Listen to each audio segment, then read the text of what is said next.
सच साहेब, आज के दोहे से हमें क्या समझने को मिलता है कि हम अपने जीवन में कर्म करते हैं, वो कर्म अच्छा है या बुरा, ये तो हमें ही समझना होगा। क्योंकि हम अपने जीवन में जैसा कर्म करते हैं वैसा ही फल भोगना होता है। यदि हम अच्छे कर्म करेंगे तो उसका फल तो अच्छा ही होगा, परंतु यदि हम बुरे कर्म करते हैं तो उसका परिणाम क्या होगा? बुरा ही होगा। हमारे जीवन में विपत्तियां, संकट, दुख आते रहेंगे और हम ये सोचते हैं कि हमारे जीवन में दुख और समस्या क्यों आ रही हैं, हमारे ऊपर ये दुख क्यों पड़ रहा है। इसका एक ही कारण है, अपने कर्मों को झांक के देखो। ऐसा कौन सा कर्म किया आपने जो ये परिणाम आपको भोगना पड़ रहा है। और इसीलिए तो हम सदगुरु की शरण में जाते हैं। वो हमें भान कराते हैं कि अपने जीवन में हम जैसा कर्म करते हैं वैसा फल भोगना होता है। इसीलिए तो हमें अपने जीवन में अच्छे कर्म करने चाहिए और सत्य मार्ग की ओर चलना चाहिए। और आज के दोहे से यही समझने को मिलने वाला है, तो कृपया करके पूरा सुनना और ध्यान पूर्वक सुनना, तभी आप इस दोहे को अच्छी तरीके से समझ पाओगे। कबीर साहब जी का दोहा, पहिले बुरा कमाई के बांधी विष की पोत, कोटि कर्म पल में कटे जब आए गुरु की ओट। कबीर साहब जी कहते हैं कि पहले तो दुष्कर्म को करते हो, बाद में पछताते हो कि अब क्या होगा। जब तुम सदगुरु की शरण में जाओगे तो तुम्हारे करोड़ों बुरे काम भी खत्म हो जाएंगे। कबीर साहब जी ने हमें इस दोहे में क्या समझाया है कि पहले तो दुष्कर्म को करते हो, बाद में पछताते हो कि अब क्या होगा। अब उन सभी कर्मों का फल भोगना होगा। जो आपने अपने जीवन में कर्म किए हैं उनका फल तो भोगना ही पड़ता है। इसीलिए हमें अपने जीवन में अच्छे कर्म करने चाहिए जिसके कारण फल भी अच्छा मिले। यदि आप बुरे कर्म करते हो तो उसका भी फल भोगना होगा, अच्छे कर्म करते हो तो उसका फल भी आपको मिलेगा। इसीलिए हमें अपने जीवन में अच्छे कर्म करने चाहिए और सत्य मार्ग की ओर चलना चाहिए। परंतु मनुष्य अपनी बुद्धि विचार को किस प्रकार चलाता है उसके ऊपर ही निर्भर करता है। यदि वो गलत विचार रखता है अपने अंदर तो भी वो सही नहीं कर पाएगा, सही मार्ग की ओर नहीं चल पाएगा। इसीलिए हमें अपने मन और अपनी बुद्धि में सही विचार रखने चाहिए, तभी हम सही मार्ग की ओर चल पाते हैं। यदि तुम्हारी बुद्धि में एक भी गलत विचार है तो वो तुम्हें धीरे धीरे करके विनाश की ओर ले जाएगा। क्योंकि व्यक्ति एक बार गलत करता है, उसके अंदर ऐसी भावना बन जाती है कि चलो एक बार और करते हैं, एक बार और करते हैं। धीरे धीरे करते करते वो बुरा करते ही चला जाता है, फिर भी वो समझ नहीं पाता है। जैसे दीमक लकड़ी को अंदर से खोखला कर देती है, उसी प्रकार व्यक्ति की बुद्धि भी है। यदि वो गलत की ओर ज्यादा आकर्षित होता रहता है, धीरे धीरे गलत करता रहता है, तो एक दिन उसका विनाश हो जाता है। उसकी बुद्धि, विचार सब खत्म हो जाते हैं, वो किसी काम का नहीं रह जाता है। इसीलिए हमें अपने अंदर अच्छे विचार रखने चाहिए, सही मार्ग की ओर चलना चाहिए। यदि हम किसी व्यक्ति का अहित करते हैं, किसी को दुख पहुंचाते हैं, तो वो व्यक्ति क्या सुधरेगा? कुछ ऐसे व्यक्ति होते हैं जो सुधरते नहीं है, वो गलत करते ही करते हैं।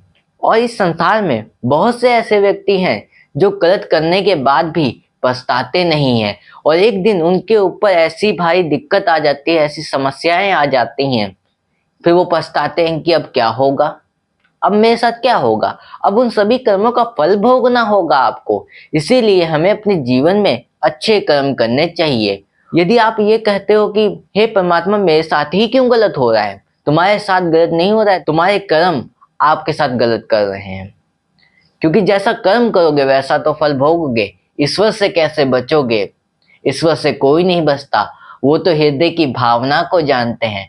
मनुष्य पूजा पाठ करता है, पखंड दिखावा करता है, क्या उसके मन में क्या है वो तो ईश्वर जानते हैं ना। उससे कैसे बचोगे? व्यक्ति ऊपर का दिखावा करता है पर अंदर से तो कुछ और होता है, और ईश्वर से कोई भी नहीं बच पाता है। वो चाहे मैं स्वयं ही क्यों ना हो, मेरे हृदय में कैसी भावना है वो ईश्वर जानते हैं, और ईश्वर से कुछ भी नहीं छुपा है। हम जैसा कर्म करते हैं वैसा ईश्वर हमें फल देते हैं। इसीलिए तो हम सदगुरु की शरण में जाते हैं कि वो हमें सही मार्ग दिखाएं, हम दुर्गुणों को त्याग कर सही मार्ग की ओर चल पड़े।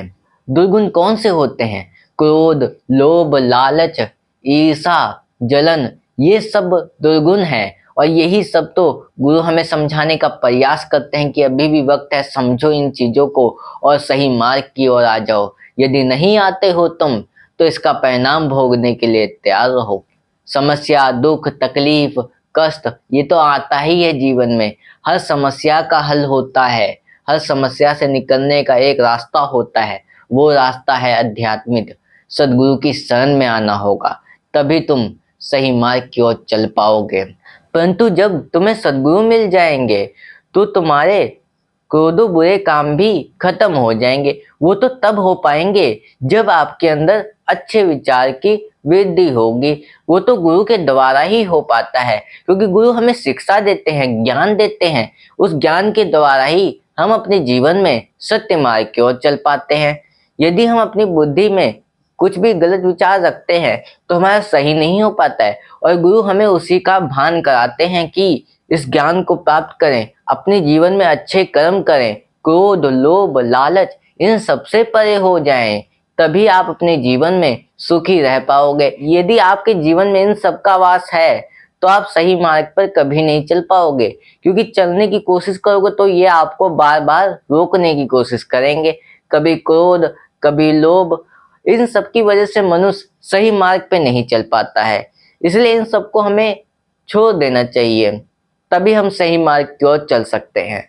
इनको हमें काबू करना चाहिए। यदि इन पे हमारा नियंत्रण नहीं है तो हम अपने जीवन में सही मार्ग पर नहीं चल पाते हैं।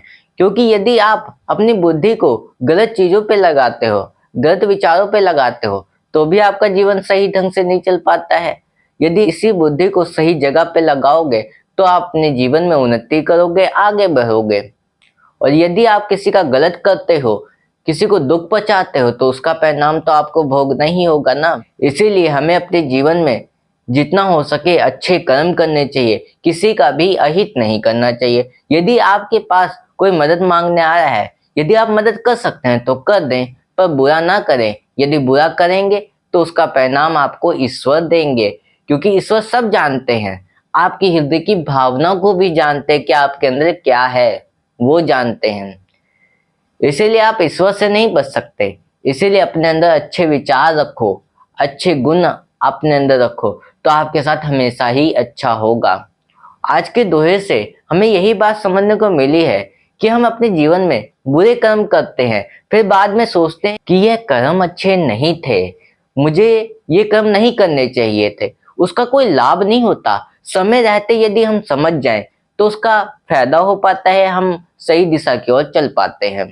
और परंतु जब हम सदगुरु की शरण में आ जाते हैं तो हमारे क्रोधों बुरे काम भी खत्म हो जाते हैं, क्योंकि गुरु हमें ज्ञान देते हैं, शिक्षा देते हैं। उनके द्वारा ही हमें पता चलता है क्या सत्य है, क्या असत्य है, क्या सुख है, क्या दुख है। दुख और सुख का तो चक्र चलता है, परंतु उससे हमें घबराना नहीं चाहिए। कुछ समस्या आती हैं अपने जीवन में, पर उनका समाधान भी होता है। ऐसा नहीं है कोई समस्या आए उसका समाधान ही ना हो, समाधान होता है।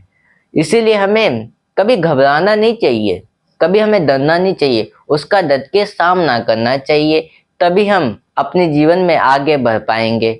और अपने कर्मों पे ध्यान रखो, तभी आपका जीवन सही हो पाएगा, क्योंकि कर्मों का फल मनुष्य को भोगना पड़ता है, और कर्मों की ही बात होती है सब।